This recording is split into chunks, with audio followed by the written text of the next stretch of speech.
All right, good evening. It's April 2nd at 6 p.m. I'd like to call to order the meeting of the Springfield Police Advisory Committee. Tiffany, please call roll. Sure. Michelle Weber. Here. Josh Aguilar. Daniel Davidson. Here. Cindy Koza. Here. Jonathan Hayes. Sethu Ballum. Yeah. Terry Dillon. Here. Richard Jones. Here. Brett Yancey. And Eric Adams. Here. All right, thank you for that. Next item on our agenda, we've got two sets of minutes to approve. First from the December 4th, 2025 meeting. Has everybody had a chance to review those? So we had none. It's okay. Take a motion for approval. Oh, hi, Josh. That's his, actually. Steve. Okay. Sorry again. Yeah, motion to approve December meeting minutes. Like Josh Aguilar has joined the meeting. Can I get a motion to approve the December 4th, 2025 meeting minutes? By Daniel, second. Seconded by Terry. All those in favor say aye. Aye. All opposed? Hearing and seeing none, motion passes. Next set of minutes, February 5th, 2026. Motion. Move approval. All right, taking this approval. Can I get a second? Second. Josh seconds. All right. All those in favor say aye or raise your hand. Aye. Aye. Aye. And all opposed? Seeing and hearing none. Okay. Minutes are approved. Next item on the agenda, business from the audience. Do we have any? We don't have any attendees online and no one has signed up to speak in person. Okay. Let's with that. To committee response. I have committee response because we didn't have testimony. And very quickly on then to business from Springfield Police Department, Chief Fresh. All right, so we have a couple of openings right now that are open. It's kind of short notice, but I think they close tomorrow. But we have openings in dispatch, or sorry, not dispatch. We have in records and call taking. We have a couple openings. So if there's people that are interested in that, if maybe people are interested, but it doesn't work this time, we usually have an opening or two in there. So if people would like to come in and just see what records is about, it's a little bit different here than in other agencies because our records people take non-emergency calls for service. So the like non-emergency 911, or I guess that's not really a thing, non-emergency 911, but non-emergency calls come to us and dispatch takes 911 calls. So that is a little bit different. And then they also have to work with people who come up to our front counter. So that has been kind of eye-opening for some folks who have started here, is that not everybody who comes to the front desk is really happy. Some people have, got a ticket or something like that, or maybe they need to go up to the courts or something. So I would highly encourage, if you know people who are interested in that, to have them come see what the job actually is. It is a great job. I think people are just they're not expecting what it is when they get here. So like I said, that one's open until it closes tomorrow, I think. No, I think it's another week. yeah, I think it's the 13th. Sorry, my bad. It closes on the 13th. Then we also have a lateral police officer that is open right now. And we, over our last few processes, have got some really good laterals that now work for us. For those of you that don't know, a lateral officer means they have to be a certified officer somewhere else with experience, and then they can come here. It includes out of state. So if you know folks that are certified in law enforcement in other states, welcome to apply as well. And then everybody, mark your calendar for April 21st. It's a volunteer luncheon. I don't know what we're having for lunch yet, but it'll be fantastic. Yeah, and I will be sending out invites probably early next week. I'm just waiting for confirmation of all the volunteers. Yeah. So do you know what time it's at? I mean, somewhere around One lunch. PM. Yeah. I think we put it on the calendar for 1 PM. Okay, but we'll make sure everybody gets the invite. And then it's coming up on summer season, so we have a lot more events that we like to do. Our big one is our kind of open house / national night out, which is that first Tuesday in August. That's kind of the biggest one that we do. Tiffany, obviously, she coordinates everything for it, so that's the one where we bring out all of the different equipment and stuff that we have. And last year, how many or not vendors, but like booths? I think like 30. Yeah. Yeah. And So, Lamley graciously allowed us to have it there, and I'm in talks with them, and we're gonna go there again. yeah, Yeah. that was perfect. Lets us spread out. And it's a great location to have it. So, and they did the music and stuff last year. We had the K9 demonstrations. We'll have drone out there again. But there's some other ones that we'll make sure that folks are aware of too. So if you have the time and the opportunity, you're always welcome to come to the events that we do. We have rotating duty on the dunk tank this year. Yeah, Yeah, Justin froze. Lieutenant Myers froze last year. I think that was who did it, right? Kyle froze Oh, too. Kyle. I think actually it was maybe just Kyle. Well, they split the time like 2 hours each or something. Yeah. It was- Yeah. All I know is I'm not doing it. One of them was a little blue. Yeah. Yeah, he was laying on the pavement trying to get warm. Yeah. So, Well, yeah, Deputy Chief Crawley can't do it because he got hurt in the dunk tank the year before, which I didn't even know was possible, but he managed to. yeah, he did. Yeah. So, We have some retirees that want to volunteer. oh yeah, we should get the mayor to do it. There you That's a good go. idea. I'll sign you up, Steve. You got a half an hour in the dunk tank.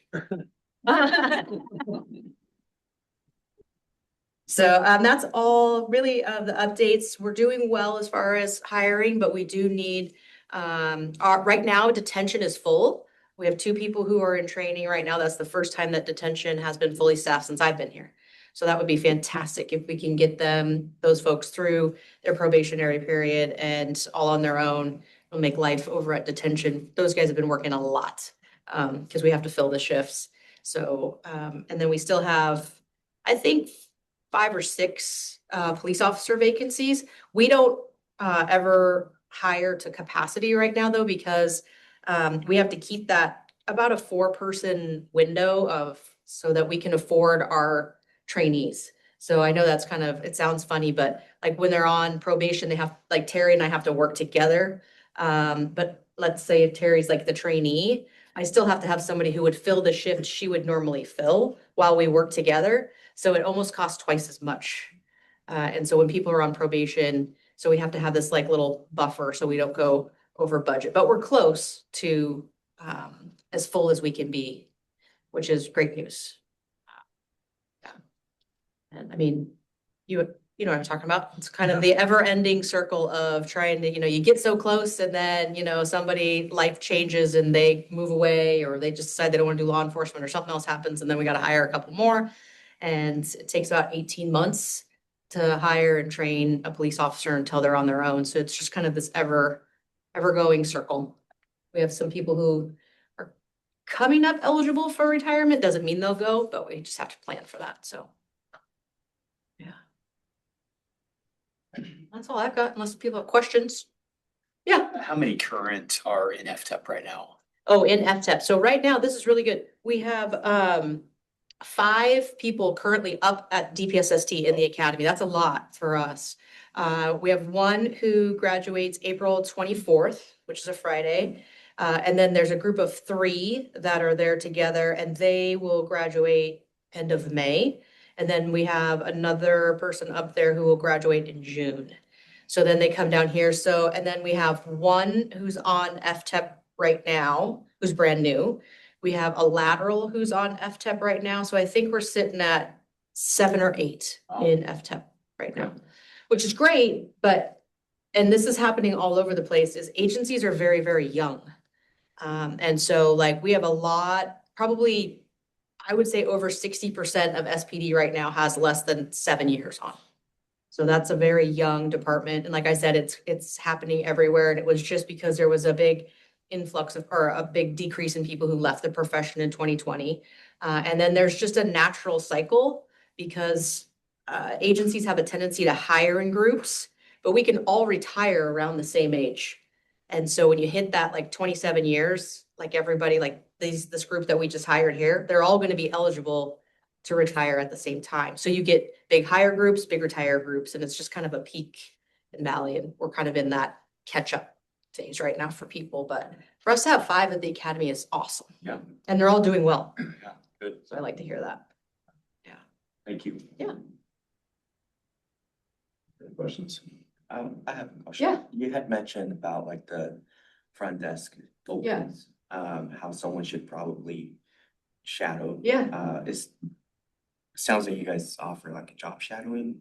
We will do like, if somebody wants to come in and see what it's like for a day, maybe 2, we can absolutely do that. So they can see what it's like. I would encourage anybody, like, even if you know somebody who wants to be a police officer, have them come do a ride along. If you know somebody who maybe they want to try corrections, they can come, shadow in the jail for a day. Almost all of our positions like that, we encourage people to come see what they're like first. Especially with, what I've noticed since I've been here is that's especially with detention. I don't think a lot of people understand what a corrections officer is versus a police officer. And sometimes, like one works better for someone than the other, but they're really interested in law enforcement. So yeah, if you have people who are interested in what we do, get a hold of me and we'll find a day that they can come sit with whoever works best. Yeah, it's usually about a 4-hour sit along and 4-hour ride along. We do 4-hour chunks. But they will like listen in on the headphones and records, or if they're doing dispatcher records, and hear the calls that are coming in and watch what they do on a daily basis. Yeah. That's good. They can come to the 4 a.m. briefing. Yeah, exactly. That's a rough one. All right, anything else? Nope, that's all for me. Okay, great. Move on to business from the community, committee. The first topic for us is, view of the jail policy table of contents that sent out to us as part of the packet. As I asked the community members to do that and identify sections of the manuals that you might want to review at subsequent meetings. So I think just go around the table, and there are sections that you'd like to take a closer look at. We can star those and come up with a list for viewing those as we move forward. That works. So I'll follow our process of community share, just going down the list, committee members. So Josh, I'll start with you. Take a closer look at. And this is simply to review. Yeah, to review the policy. Yeah. Each one of these has a policy associated with it. Like if you want to know how the jail does laundry, that's F-24. Probably the use of force and strength. Okay. That's E 1.05. Yeah. Over here. I feel like we're playing bingo. Yeah. Okay. Any others, Josh? No. No. Okay. Let's see, Daniel. Yeah, section I, 1.03 education and rehabilitation programs. That looks interesting. Okay. As well as, I'm a little biased, but access to religion. Okay. I thought you were gonna say that Yeah, first. that's what. Yeah, gotta put that one. Any others? Daniel? Oh, no. That's it. Okay. Let's see, Cindy, how about for you? I don't really have one. Okay. Fair enough. Sefu. Yeah, I'm gonna go with again I believe the use of force and the restraints. Okay.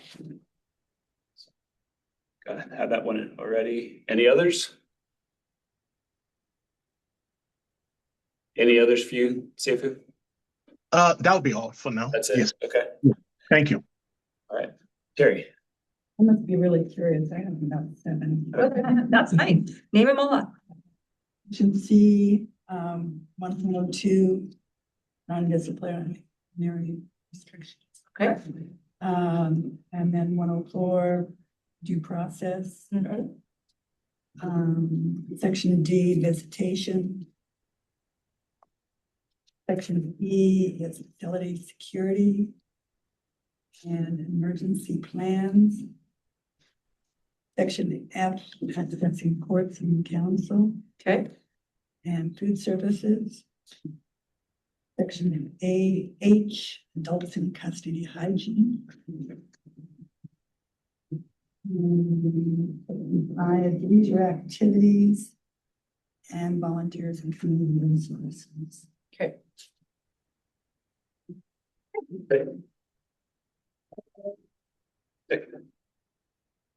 I was curious too. I was kind of thinking of management and kind of like custody and responsibilities. Yeah. Or highlighted there, read them all off. Yep, okay. So I have the management one, which is A01, Uh-huh. A0101. Training, which is A0104. Harassment, A0105. Then down in classification C, I've got A104 or 0104, discipline due process. Mhm. Then down in security in section E, 0101, facility security. Mhm. 0104, criminal acts. 0105, use of force and restraints. 0106, emergency plan. Mhm. Then down in G, 0102, healthcare delivery. Okay. That's what's the name. Well, I think by this point, most all of you have stolen mine. Let's run down my list here to double check. Well, Sam, because I'm gonna go by how many, Oh, okay. yeah, because the ones that have more interest, we will do first. Sure, okay. Section A, training, 1.04. 1.05 harassment. Section C, 1.04 discipline and due process. Section E, 1.06 emergency plans. Section G, 1.02 healthcare delivery. Section H, Section H, 0101 adults custody hygiene. Section I,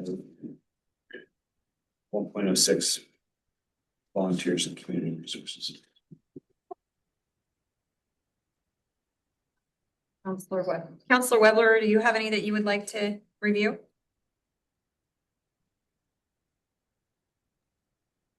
I think the committee's made some great choices. So what my plan will be then is the ones that have the most, and there's a few with 3 and then some with 2 and then ones, and we'll start with the ones that have the most, and I'll take a look at each one and see how thick it is. And decide whether we're gonna do 2 in a meeting or if it's 50 pages long and we're just doing 1. Sure. Yeah, so for our next meeting we are in April, so June.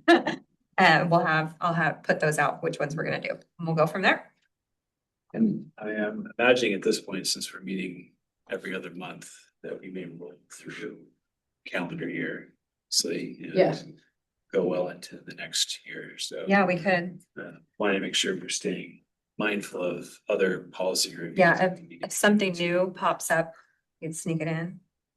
Yeah, I don't think we have any changes. Well, there might be one related to like a legislative change. So if that one pops up and we do change it, I'll make sure that we either add it to a meeting or we can hold off on these and do whichever one I Sure. think is most important. Okay. Your discretion. Okay. A question came to my mind though, something that you said earlier about just the staffing within the jail. Yeah. And I know this just from a colleague of mine with respect to how the county operates their jail. Yeah. Male and female people are in custody. Yep. And need to have male and female officers on duty. So how do you step through that? Is that addressed through any of? It is, these there's a sections? lot of, in the manual, there's a lot of, like, when it comes to searches and that kind of stuff, it's very strict on like how searches can be conducted. We only have 1 female detention officer, which is very difficult. So a lot of times, our female officers who are on patrol have to come in and do searches because male officers can't search female adults in custody, which makes sense. So it's really, really hard to find females who want to work in detention. And we've gone as far as done female-only detention recruitments, which we can do because of the actual need for it. We usually get, I think the last one we did, we had like 11 applicants, but we never get anybody that makes it all the way through the process. So, but yeah, it's very strict on how that works in the jail. Mhm. Challenging. Yes, for sure. And I think we can only hold 8 women in custody. It's either 8, we only have 1 dorm that we Right. can hold women, and I can't remember how many it holds, 8 or, I want to say it's 8 or 12. I think it's 12. Okay, 12, yeah. And that's if everybody was in, if everybody could double up, which that doesn't always work. Like some people cannot be in a room with someone else, so we have limits based on people's behavior and stuff. So we don't have as many females in custody, but Yeah, right. it could use as far as how things work. Thank you for that. Yeah. Okay, next item, our annual report. Just to be on the ground. I get with it. us, so. So last year, it was you and Cindy, Terry, and Carla, I believe, on the subcommittee. And I gave you guys a copy of the 2024 annual report so you can see what the subcommittee comes up with. We meet with council every other year to present this report, and we just did that in September. So for the 2025 report, it will just be submitted to council. We won't have to meet with them, but we still have to come up with an annual report. So we need volunteers for the subcommittee. All right. Anyone like to volunteer to be on the subcommittee? It's a fairly straightforward process. We've got a good template. Yeah, we break it up into 3 sections, I think, 3 or 4 sections. Oh, When is it due by? Since we are not actually meeting with council, we can just submit it anytime this year. It only usually takes the subcommittee probably 2 or 3 meetings to get this put together. They're fairly short. For the first one, we'll just kind of assign it out, and I'll give you all of the minutes from the 2025, and then you do your part and we go from there. Yeah. And then I put it together. Yes. We're basically distilling the highlights from all the meeting minutes and any other things we want to make note of in terms of event participation, National Night Out, sorts of things. So you're fine? Yeah. All right. We have I will as well. So Jones and Eric. Anyone else? volunteer. Yeah. Thanks, Josh. I think 3 is probably a good number. Yeah, that sounds good. And I will try to set up a meeting. I usually try to set them up kind of the same time as this meeting. Just, in a couple weeks, and we'll just do it quick on Zoom. You don't have to come in or anything. So I will set that up and be in touch. Very good. Thank you.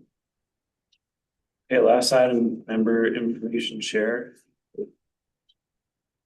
Follow protocol here and not skip over Councilor Weather this time. Councilor Weather, anything you'd like to share? We're getting ready to go back to work Monday night, so start making some decisions on some stuff. But other than that, I don't have much to share. Okay, thank you. Josh? I don't have anything to share tonight. Okay. Daniel? On a recent ride along, the officer I was with was backup for Officer Schwartz, who's on criticals. And if I hadn't been told that he was on criticals, I never would have guessed it. I mean, just confident and calm. Yeah. And super impressed with where he is. As obviously he has policing experience in the past. Yeah, he's a lateral. Yeah, but even as a lateral, still just, he owned it. Who's good? What's criticals? Is that? So how it works is once you like go up to the state to do your basic training, then you come back here and you're with, we call it FTO, so field training officers. And usually it's about a 19-week program that they have to go through. And so they're with coaches. So the same thing, an FTO or a coach is kind of the same thing.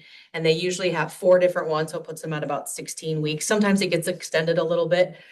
Because what we want them to do is work with someone so that they get an experience in different types of calls. So they need to be proficient in like traffic stops, pedestrian stops, domestic violence calls, burglaries, all that kind of stuff. And so they try to get through that with basically 4 different coaches. And then at the end, what they do in order to be kind of cut loose on your own is they put you in the, or when I say they, we put you in the car by yourself. But another officer goes to all of your calls, and that's your coach watching you do the call. And then they're taking notes. And once they feel like, okay, you've done this well all by yourself for 2 weeks, then you're kind of cut loose. You're still on probation because you're on probation for 18 months. So you're still getting about an evaluation about a month, every month or so. We have a sergeant that's in charge of all of our trainees, and they meet with the trainee and the other officers and sergeants and stuff and just check in and see how people are doing. But critical, that's when you are like, all right, I got to do this by myself now. And somebody's looking over your shoulder, making sure you're doing it right. So a little stressful. Yeah, that's the make or break. And it's usually a week or 2. Yeah, depending on 2 weeks. Yeah. And sometimes the laterals will move a little faster, obviously, through the process because they're certified somewhere else. But depending on where you come from, like Schwartz, where he came from, they had the same computer system as we do. So that makes it a lot easier. But if you're coming from somewhere else and you got to learn a whole new report writing system and a whole different like dispatch and that kind of stuff, it can take a little bit longer. But I've heard great things and I will pass that along. Thank you. Please. Cindy, anything for you? Yeah, I was just going to share that we've had a lot less vandalism this last year at our properties off of Main Street. And so I don't know if there's something that's changed, but we used to have it all the time. And it seems like this year, not really at all. So. Oh, good. Yeah. Yeah. I will tell them to continue to drive up and down Main Street. Well, it might be the downtown volunteers too. Yeah. A little bit. Yeah. It's Terry. It's Terry. It's all Terry. Okay, Jonathan's not with us. Seifu, anything for you? Nothing. No. Thank you. Yes. Terry, Quiet. quiet for you. All right. How about for you, sir? Same thing, all quiet on the Western Front, not much going on. Good. All In right. my world, that is just fine. Yeah. This is good news. Yeah. Brett's not with us either. So for me, just wanted to share some appreciation we had. Unfortunately, we'll take Cindy's card on this one. We did have some vandalism at the Lime Lake Park Swim Center about a week or so ago. One of the front windows got broken out, but we had really fast response from the patrol officers and investigators. They were quickly able to gather information from us to hopefully be able to identify a couple of the suspects, but that's still pending. But I just wanted to say thank you for the quick response on that. Because I think they did assign a detective to that. I believe so. Yeah. And then Alan Klein, our supervising park ranger, was able to meet with Chief Rush and other officers to go through the kind of an overview of the diversion program, I believe. Is that Deflection. deflection? Yeah. Yeah. And just really appreciate the opportunity to learn about that program and for them to know that that's available and given some of the context that they have out in our parks. So that's a great resource. And I guess I can share that with the group. So how we've talked about deflection in here and how the officers can refer people that they come into contact with that program. Well, park rangers are not police officers, but they come into contact with a lot of people who may benefit from this program. So William Lane reached out and they reached out to Clint Riley, who's the deflection coordinator, who then reached out to me. And what we're doing is if they come across somebody who they think is a good candidate for deflection, they'll call an officer to the scene and then the officer can have the conversation, work with deflection to have peer navigators come out. Because a lot of times the park rangers are contacting folks outside of when law enforcement maybe would need to, but they can still get that law enforcement referral. So I think it'll work great. Yeah. I appreciate, the park ranger supervisor reaching out, just asking, Yeah. because I think it'll work well. Yeah, I think so too. I mean, between that and the crisis intervention training that they were able to Yeah. attend, and we're still hoping to get the other two rangers queued up in future instances of that. It's, yeah, just love the collaboration. So thank you. Yeah, absolutely. Also mentioned to you, just for point of interest, probably heard is by now we were going to be putting the levy on the ballot in May. If you have any questions or would like information about that, it's available on our website. Just leave it at that. So. We have another, it just popped into my mind because we were talking about deflection. We've had several people who SPD has referred through deflection graduate. So if you go onto the county's deflection website, you can see all of the stats. And you can see how many people we've referred, how many people have graduated. But it's been a really positive program for the officers too, for numerous reasons. But one of the biggest reasons I think is because if like I refer somebody to deflection, the deflection coordinator gives me updates on how well they're doing, or if they're not doing well, hey, try to find this person, reach out, they're still eligible, those types of things. So the officers have more, I don't want to say buy-in, but they just are more aware of how well the person is doing and how they can support them. In fact, this month, there's a deflection graduation, and one of our officers is going, not because he did the actual deflection, but because the two people who are graduating wanted to apologize to him for how they had treated him in the past. And so he is going to that graduation. I'm like, you have to go to that graduation. But I just think it's really good at, allowing the officers to see that people do make changes and their lives do get better. Sometimes it takes more than one opportunity, but it does happen.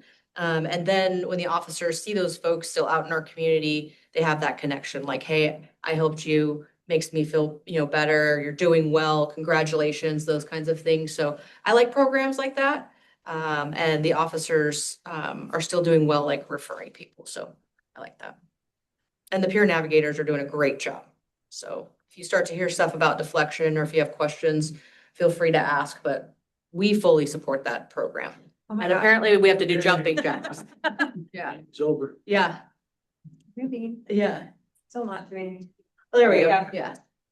So, So I yeah. Apparently. One other thing, attended the annual award ceremony, and again, fantastic job. Just such a great. Yeah, that was good. Oh, yeah, we didn't talk about that one since our last one. So yeah. that this year, if you didn't attend, we combined the awards and kind of like our hiring promotion ceremony, and people really liked it. So I think we're gonna try to do that. We'll still do kind of an informal one when folks first get hired so their families can kind of see it. But we'll do kind of a bigger Yeah, it worked one out like well. that. Yeah. Yeah.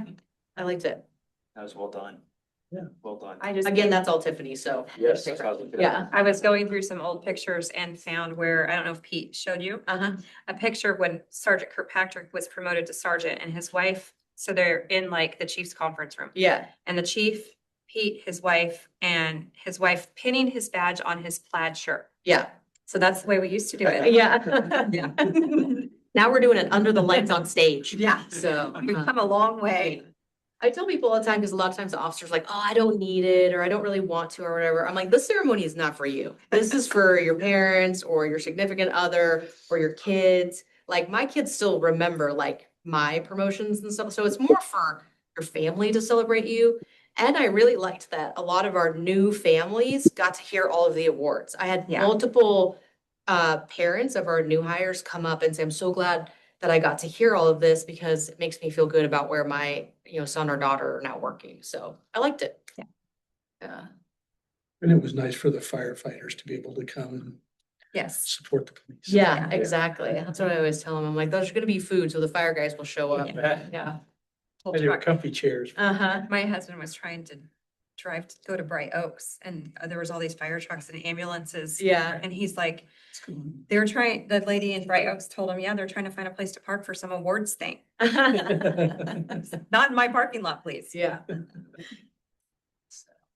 It was a lot of people. It was a, It was a good turnout. It was a really good turnout. And every year we're getting more and more. And More families are starting to come. I like that. Yeah. Yeah. All right, anything else? I don't think so. Okay. We are adjourned. Thank you. Good night. 6:35. Bye. Thank you. Bye, guys. You, bye. Thanks. Thank- Bye. Bye. So I lay down.